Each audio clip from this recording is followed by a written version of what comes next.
I'm still sitting here, still in disbelief that I actually got on a flight. I know, completely random. I know, but I'm still in disbelief, bro. And at the most unopportune time. And it was nothing I can do about it because it was my grandmother's 90th birthday. And y'all know how I feel about my grandmother. So it was like, I gotta do it. But man, when I tell y'all, that was leading up to it, one of the most scary moments. But when I got there, it was like a calmness, kind of like I just accepted my fate to say, but I still can't believe I did it. I can't. But anyway, man, we're going to get to the craziness that you're waiting for. So, you know how this goes. Question everything. You should. And remember, this is for entertainment purposes only. Let's get to it. So I just saw a plane crash that just happened, where the two planes crashed into each other again. And I don't know if you guys have been paying attention, but it has felt like there's been a lot of plane crashes happening lately. So I just had to look into this a little bit more. The media has been doing nothing. It's almost every single time that I get on TikTok or Instagram, it's showing me another plane crash daily. And now there's been, I think it was 87 plane crashes in 2025. Okay, so I look into this more and I want to share with you what I found. So this is the graph of all of the plane crashes that have happened worldwide in the last 10 years. What is crazy is that I found out that this year has been less plane crashes compared to last year, and last year was already a low year for plane crashes. Okay, now, don't get me wrong, the way that these plane crashes have been happening is very strange. So, like, the big one that happened in January, that was the highest death. There has been no other plane crash like that in 15 years. So, that's what started it all. We've got plane crashes where planes are running into each other. They're crashing into each other in the air. Now we've had multiple of those. So I'm just trying to figure out what exactly is going on, because if we're having less plane crashes than normal compared to other years, why is it getting pushed out so hard? Is the media trying to install fear? Because I'm pretty sure that's working. Another thing that I want to say that is pretty odd is, let's look at a map of where all the plane crashes have happened in the world in the last 10 years. Oh my gosh, that is so weird. So you're telling me the majority of the plane crashes, literally all the United States. This is all the plane crashes that have happened this year. What? What do you mean? Why? So you basically saying like other countries don't even think about it. It's not even a thought in their mind that something can go wrong based upon this map. Plane crash. What do you mean? They don't come down. They come down? That's probably how they would respond. What do you mean they come down? Yeah, when they land. What do you mean? They actually crash? Or they have a different plane design than we do. And if something goes wrong, God forbid, they're able to land it safely. I don't know. I've been hearing about planes, these supposedly new planes that's supposed to be coming out in 2027. I hope that there's some type of safety feature that allows that plane to descend slowly. So what is the reason that by far the majority have been in the United States? Why is it that they're pushing that we're having so many more plane crashes than normal when we haven't? The way that the plane crashes have been happening is completely abnormal. Something is going on. I don't understand. Please help me understand. I know I can't be the only one that finds it just a little bit suspicious that everywhere these wildfires are, they were wanting to put lithium plants. Just saying. Nothing to see here, folks. Nothing to see here. That's almost how you gotta be these days, bro. When somebody say something like that. It's kind of like those smart cities. When you make those kind of statements, you got to make them and then be like, you know what, moving along, nothing to see here. Just throw it out there for people to get, hope they catch it type thing.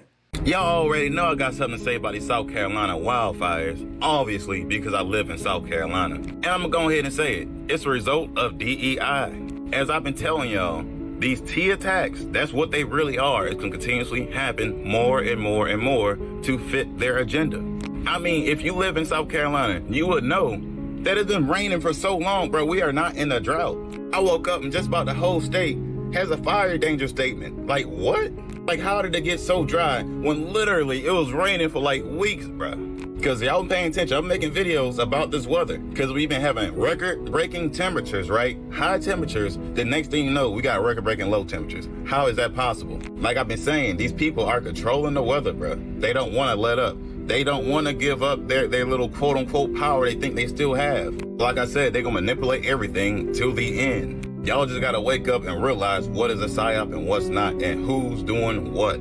Because, of course, Trump's going to take the blame for everything because that's how it's designed. Like I say, pay attention to what was happening before versus now. And I'm sure y'all already hear about the smart cities. Also, close to where I'm living at, too, will be a part of these smart cities. But just in case you don't know, the smart cities were basically designed for the Democrats to have full control over you. But as we know, Trump got rid of what Biden was trying to do and forced everybody to have electric vehicles by a certain year. For obvious reasons, for control. But anyways, another quick rant. Y'all know how I keep it. Y'all be gods. Peace.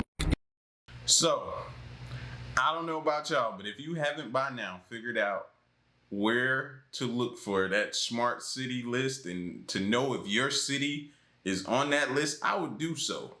You know what I mean? Like, I would do so just to find out and then go from there. Because I need to know if, okay, are we on there? Okay, cool. Now I need to be on alert. I need to put up, make sure you put some smoke detectors on the outside. That way, if you're sleeping, you get the alarm that something's going on. You know what I'm saying? You got to prepare, have a jump bag ready. Like, this is the way, we're seeing it unfold right before our eyes. Why not be prepared?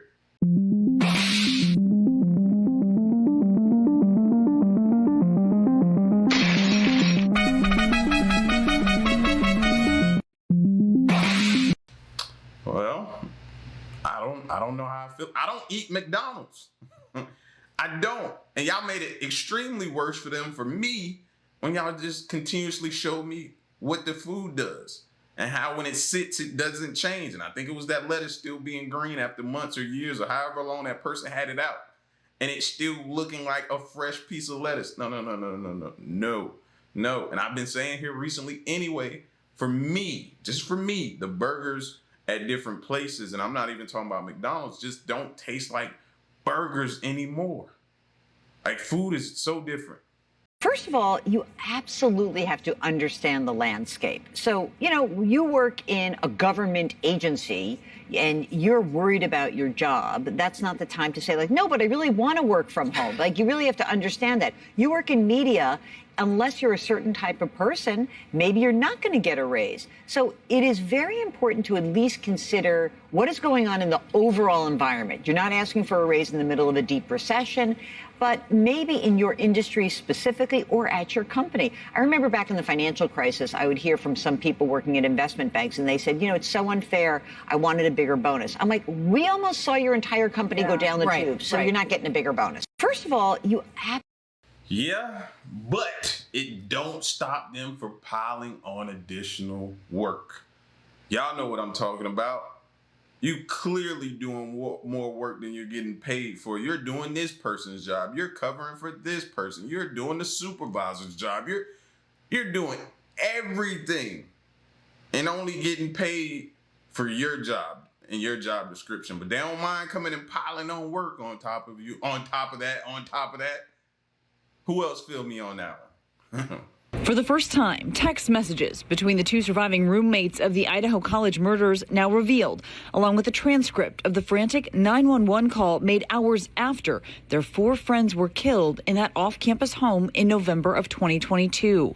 The murders, believed to have happened between 4 and 4:25 a.m., according to police. Now this newly unsealed motion revealing a chaotic scene and text messages between the surviving roommates at 4:22 a.m. No one is answering, and I'm really confused right now. One roommate who told authorities she saw the suspect also making a reference to someone in like a ski mask almost, writing, "So freaked out." The other roommate telling her, "Come to my room, run." These text messages speak directly to what the roommates were experiencing at the time around the murders. So it leads credence to the roommate that described the figure that was in the home and provides credibility to her description. More unanswered calls then made to the victims. At 4:32 a.m., one of the roommates texting Kaylee Gonzalez, "Please answer." Then it isn't until 11:58 a.m., more than 7 hours after the murders took place, that a 911 call is made, along with a transcript detailing that frenzied call. The dispatcher speaking with several people on the line after the discovery of Xana Kernodle's body. Someone telling the dispatcher one of the roommates was drunk last night and she's not waking up. Then someone saying, "Oh, and they saw some man in their house last night." First responders then arrive, and the haunting words, "I think we have a homicide," are heard. Now, Koberger's lawyers who say their client is innocent want the death penalty taken off the table. They're citing autism spectrum disorder. Now, keep in mind here, both roommates are expected to be critical witnesses at that trial in August. Guys. For the first time. I don't know. We got to pay attention to this one, especially if you got kids in college. And, you know, we all did that. Being at these houses, these house parties, off-campus parties, different things like that. Not even knowing or understanding the inherent dangers. And, like, yeah, show your kids this one, especially if you got ones in college, man. Show them this. Like, this is crazy. Breaking overnight, 2 U.S. Army soldiers and a former soldier are charged on the West Coast, accused of trying to sell military secrets to China, part of an alleged bribery scheme. ABC's Nicole D'Antonio joins us now and has all the details. Nicole, good morning. Well, that's right. Andrew, good morning to you. Authorities say 3 men are charged in a conspiracy to sell sensitive military information to the Chinese government. And they say several photos prove it. The FBI say this photo shows Jian Jiao at Army Sergeant Station at Joint Base McCord in Washington, taking photos of military PowerPoint presentations. He's accused of stealing a military computer and dozens of hard drives containing classified details about U.S. weapon systems, many of them clearly marked either secret and or top secret. Investigators say he was paid at least $15,000 for the information. And in a separate case, an Oregon soldier and military veteran are accused of selling details about Stryker armored vehicles. Officials say the men plan to trade the information for payments in cryptocurrency. Now, FBI Director Kash Patel saying these individuals have been charged with stealing America's defense intelligence capabilities and empowering adversaries like China in betrayal of our country. They will now face American justice. Now, one of the suspects allegedly has a warehouse which officials have yet to locate. If convicted, the 3 men could face decades in prison. Breaking overnight, 15,000 made you throw away your life like that? I mean, no amount of money should make you, but 15, that is, whoa. Whoa, bro, do you know what they're about to do to you? Like, the things that probably is going to happen, we'll never hear about some of those things, but the things that we do hear about are going to be just, man, talk about an example. And do you know who our president is right now? What do you think he's going to, bro, why? Why would y'all even do that? No. Yeah, y'all are in for it. Are you going to get rid of daylight savings? Okay, are you ready? So, this should be the easiest one of all, but it's a 50-50 issue. And if something's a 50-50 issue, it's hard to get excited about it. I assume people would like to have more light later. But some people want to have more light earlier because they don't want to take their kids to school in the dark. And it's a little bit one way, but it's very much a 50-50 issue. And it's something I can do, but a lot of people like it one way, a lot of people like it the other way. It's very even. And usually I find when that's the case, what else do we have to do? What kind of AI are you using? Right now, we're not using much AI, honestly. What was your message in there to House Republicans? What was your message in there? There's a lot of opportunity to improve expenditures in the government, and we're making good progress. What kind of AI are you using? Are you looking at one of the most hated men in the world right now, bro? That's all I can think about was seeing him. Like, fam, when he stood up the other day at the cabinet and he was like, man, the mail he receives and the messages and stuff, like, I believe it. Like, he took, and it seems like he embracing this villain role. I don't know why, but he embracing it. I have yet to have a business from Kentucky come to me and say they want tariffs. Bourbon industry thinks it'll be hard. Retaliatory tariffs will hurt them. Farmers think retaliatory tariffs will hurt them. Automobile industry thinks steel, aluminum tariffs will hurt them. Home builders think home prices will be higher with lumber, retaliatory tariffs on lumber from Canada. Steel tariffs, we get a lot of steel from Canada as well. Average price of cars going up $9,000, $10,000. You see immediately there was a retreat on cars because the stock market was going, oh my God, this is going to devastate the car industry. We have transporters, UPS, DHL in my state. All the people who are involved with business in my state, not one of them has come to me and said, please put tariffs on, it will help us. Almost every industry in Kentucky has come to me and said, it will hurt our industry and push up prices of homes, cars. And so I'm going to continue to argue against tariffs. I hope they'll not go in place, and I hope they won't cause a recession. But already they're talking about exemptions because even the people for them acknowledge that there are real problems with tariffs. As Canadians, we're not happy with what's going on with the thing with your leader. It has nothing to do with the American people. We do not hate the American people. I had a friend of mine on Facebook who had posted that she was worried about, how we're feeling, and she said, like, we had nothing to do with it. We're not upset with American people.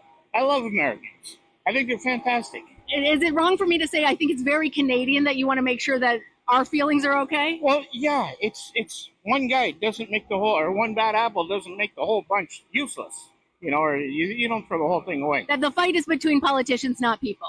Yeah, and the people are going to feel it. And our countries have worked so well together. Why stop now? And this is the best company I've ever worked for. I really like it here. I don't want to see this place closed. It's nice, Freddie, you're nice. Oh, thank you very much. As Canadians, we're not. That doesn't hurt to hear. We were thinking it. We were saying like but seeing people boo the national anthem. It made us feel a certain type of way. Some of us, but to hear them say and then hear a few more people say that, it makes us feel a little bit better. But I mean, hey man, nobody wins when the family feuds. Nobody wins when we hurting, y'all hurting, we all hurting right now. We all hurting. A show of strength outside the Great Hall of the People, as soldiers from the People's Liberation Army marched across Tiananmen Square adorned with flags. They're part of the almost 3,000 delegates who arrived in Beijing for the opening of the National People's Congress, China's most important political event of the year. Thank you. But hanging over this highly scripted and choreographed event, the escalating tensions with the United States and China's defiance. Excuse me, sir. Are you worried about the U.S.-China trade war? Thank you. Do you think that President Xi and President Trump can make amends? Inside the hall, all eyes anxiously waited for the main event. The National People's Congress is very much focused on the economy, but this year it has been overshadowed by geopolitical events, with the US-China trade war taking center stage. China's leader was warmly greeted. Only yesterday, Xi's government hit back at the US with retaliatory tariffs against agriculture, while the foreign ministry spokesman issued a warning, quote, if war is what the US wants, be it a tariff war, a trade war or any other type of war, we're ready to fight till the end. As President Xi watched on, his deputy delivered his address. While China faces economic challenges, its leadership says it won't back down. This confident posture defying Beijing's cold spring weather and the geopolitical storm clouds that are forming. And Anna Koren joins us now from Beijing. Anna, with all of those economic headwinds that China is facing, why are they pushing back so hard? Well, John, China is basically saying that it won't be bullied, and this act of defiance that we are seeing from China is because it's had 6 years to prepare for this. Remember, the trade war began back in 2018. China has also become a global leader in key industries. It's less reliant on the US. So despite its economic challenges, China is saying to the US, we are prepared. And Anna, the Chinese just announced a big 7% increase in military spending. Is that setting off concerns? Yeah, absolutely, Maurice. See, whoa. Nobody told us that. See what they try to leave out, and we got to go search for information. That changes a lot of things. When they was talking about, we're war, we thinking just trade back and forth. But now, no, y'all spending money on the military. Remember? Oh, and then remember when the Russia-Ukraine was about to go down, but they were saying, nah, these are just training exercises right before all chaos broke loose. Not saying it's gonna happen, but I'm just saying we gotta pay attention. Dad wants to take a picture. The Scheer family isn't bound by blood. Your brother not anything on his pizza. Not yet. But by shared experience. Rob Scheer and his 5 kids each made their own journey through the foster care system with a trash bag in tow. This was right before I went into foster care. Rob was 12 the first time a caseworker told him to shove his belongings in a trash bag to escape an abusive home. The pattern would repeat until he turned 18. And that's when they gave me my trash bag and I became homeless. Years later, when Rob and his husband Reese adopted through foster care, they were surprised at how little had changed. Did your kids come to you with trash bags? You know, that was the aha moment for me. When my children arrived and each one of them had a trash bag, I knew we as a society had failed. That moment drove him to start Comfort Cases, a nonprofit that replaces trash bags with luggage for kids in foster care. Every single child gets a brand new pair of pajamas. We make sure they have a tag on it. And then our volunteers come in and they actually ribbon all of our pajamas because we want our kids to know that this is a gift. To date, Comfort Cases has delivered more than 250,000 cases to children across the U.S. The one most important thing, that every child who comes into our foster care system deserves dignity and hope. And how do you do that? Don't give them a trash bag. To carry your stuff in a trash bag, it makes you feel like this is your fault, you're worth nothing. None of this stuff is worth anything to anyone else. Ashley Baker grew up in more than a dozen Pennsylvania foster homes and attended 7 high schools. Just like Rob, she was given a trash bag each time she moved. What did it feel like to be toting around your whole life in a garbage bag? Definitely, it was very overwhelming to see your things, in that way and not on your dresser anymore, or the stuffed animals aren't on your bed anymore and they're in a bag. Slowly, things are shifting. In the past 2 years, Maryland, Texas, and Oregon have all banned the use of trash bags in foster care. Similar legislation was recently introduced in New York City. I thought, I'll grow up to be the change maker, but to find out there's others who want to make that change, it's so heartwarming to know. The goal is to get laws passed in all 50 states so that every foster kid gets a backpack, a duffel bag, anything that tells them they matter. For Eye on America, Nancy Cordes, Gaithersburg, Maryland. Dad wants to take a Man, that just reminds you right there when you hear something like that, so impactful, that we take a lot of things for granted.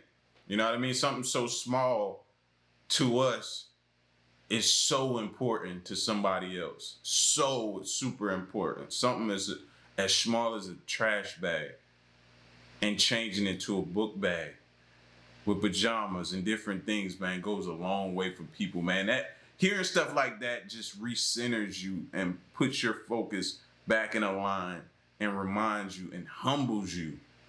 Man, it's crazy. I want to address what I know is top of mind for all Canadians. Yesterday, I spoke with President Trump, and I reiterated the facts. Our border is secure, and less than 1% of the illegal fentanyl entering the United States comes from Canada. Even so, we took action with our $1.3 billion plan to further strengthen our border. I also stressed that the tariffs the U.S. administration chose to impose will hurt American workers and businesses, and that, as our shared history has proven, we should work together instead to tackle today's challenges rather than fighting one another.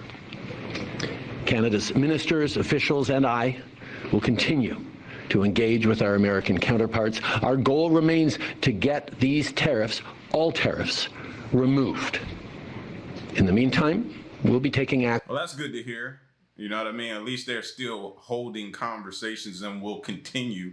You don't want to hear them say, and I'm done with talking to, that's when you know things are approaching a point to where they're irreconcilable. Like, you know what I'm saying? So we don't want it to get to that point. We hope it doesn't get to that point. So to hear him say we'll continue is at least some sort of hope. Action to support Canadians through the tough times ahead.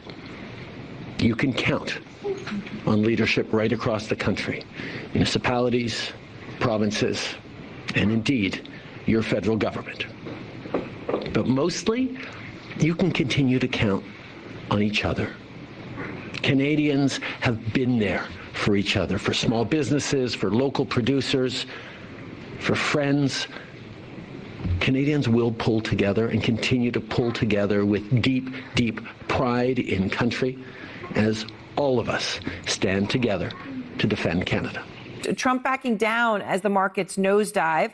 The president pumping the brakes on his trade war as major concerns about the U.S. economy grow tonight. The Dow losing 428 points, right now on track for its worst week in 2 years. And the NASDAQ is now in correction territory. That means it's down 10% from its peak, 7% since Trump took office. Now we got a little relief bounce after Powell spoke. You know, I didn't watch the whole press conference with Powell speaking, and because to me it just sounds like he's reiterating things he said already before about, you know, inflation and everything like that. But as soon as he got done, it seems like we had a small relief bounce. But I don't trust these bounces because it seems like we turn right back around and continue to plummet. And they are down even as Trump gave in to Mexico and Canada today, pausing his 25% tariffs. Some of these exemptions that have been announced and some of these temporary delays, have you been influencing those decisions because of the market reaction? Well, there were no delays at all. No, nothing to do with the market. I'm not even looking at the market. Of course, there was delays, right, because they were going to do them. Then he had the calls with the Trudeau and Sheinbaum and delayed them a month. And now here we are. Now they're delayed again. As for not looking at the market, that would be new because for years, Trump has been aggressive about touting just how well the markets do when he's in charge. Since the election, the stock market has broken one record after another. The stock market is good because a lot of people think we're going to win the election. We had a great stock market. We're hitting record stock market numbers. Another great all-time stock market record. The stock market's up again. Well, now it's down. We're not hearing about it. And his on-again, off-again trade war is setting alarms off around the world. I mean, heads of state, investors, consumers, nobody really knows whether to take Trump seriously because he does continue to say he's going to do them and there's no way he won't. And then he delays it, pauses it. The question is whether he's crying wolf. Nobody is clear at this point where this is. One thing is for certain, though, underneath all of this is that prices have gone up. Prices have gone up at least 3%. Over the past month. Egg prices and housing, obviously, prices have gone up. The thing is, though, if you listen to Trump and some of his wealthier allies, these price increases are a small price to pay for the MAGA agenda. Is the American people ready to get the country back on track and do what it needs to, or do what it takes to make that happen? Absolutely. We're going to have to adjust some prices for it. Now, we're going to have to adjust some prices for it. Republican Senator Markwayne Mullin, I mean, look, that's his point of view, but it may be easier for him than others. He's reportedly worth at least $31 million, one of the wealthiest members of Congress. This is what Treasury Secretary Scott Bessent had to say about it. Access to cheap goods is not the essence of the American dream. Access to cheap goods is not the essence of the American dream. Well, that's actually a really big topic of conversation, but it may be true for Secretary Bessent. He is a former hedge fund manager. He is worth at least $521 million. So it is true for him. And then there's Trump. There'll be a little disturbance, but we're okay with that. Perhaps a little disturbance to somebody who says he's a billionaire. But to most Americans, his disturbance is serious turbulence. Surging prices are hurting Americans, and it is not what they expected. Well, the thing going around right now is, and I don't know if y'all have been seeing it, but people have been talking about what they think he's doing. So the theories are right now is that they think he's putting the tariffs on to sink the stock market and then taking the tariffs off so the stock market can go back up and the billionaires can make way more and more and tons of money. That's what the theories are floating around right now. Let me know if y'all have heard that, but that's what I've been hearing. You know what I'm saying? So we gotta, if that's the case and we see the game, we gotta figure out how to be a part of it. Under my plan, incomes will skyrocket, inflation will vanish completely. Jeff Zeleny is out front live outside the White House. So, Jeff, I just want to start with one thing that Trump said here, among others, but this one really stood out to me. He says he doesn't watch the markets. That would be a first if it's the case. I mean, Aaron, skeptical eye rolls, even from the president's advisors and admirers over those 7 words, I don't even watch the market. But the market is watching the White House, and the uncertainty that has been here at the White House really over the last several days over this threat of a trade war, an actual trade war, a reversal of a trade war, all left to what is next. And the president, again, in the Oval Office today, said he is not going to make exemptions for the April 2nd round of reciprocal tariffs. That, of course, is an open question because he has made exemptions when the automakers came calling. He made exceptions again today when the president of Mexico said that they are cracking down on fentanyl. And she showed him some data that just showed that fentanyl production was down. So, look, the bottom line to all of this, you can just see the competing advice coming from advisors. Peter Navarro, for example, the top trade expert here, has been really leaning into these tariffs. Howard Lutnick, the Commerce Secretary, has been sending signals to the market that the president is going to change his mind hours before he does so. But the market clearly has been rattled by this. So the question is what comes next in all of this. There's a lot of concern on Capitol Hill from Republican lawmakers and others. Yes, they still deeply support this president. He has a big control of the House and Senate, there's no doubt. But the markets are one thing he has always loved and watched. The markets are giving their thoughts to the president, and it certainly is not an A+ grade, Aaron. No, it's bloody out here in these streets, man. In these market streets, bro. It's bloody, man. Like, oh my gosh, you're not hearing too much from the fake gurus at this moment either. You know, everybody's quiet. Or if they are talking, they might be showing you fake receipts. So be careful, be cautious of that right now. But it's crazy. But at the same time, you're going to look back at this and be like, man, I wish I bought such and such. It always happens like that. I wish I bought such and such. I wish I bought this. I wish I bought that.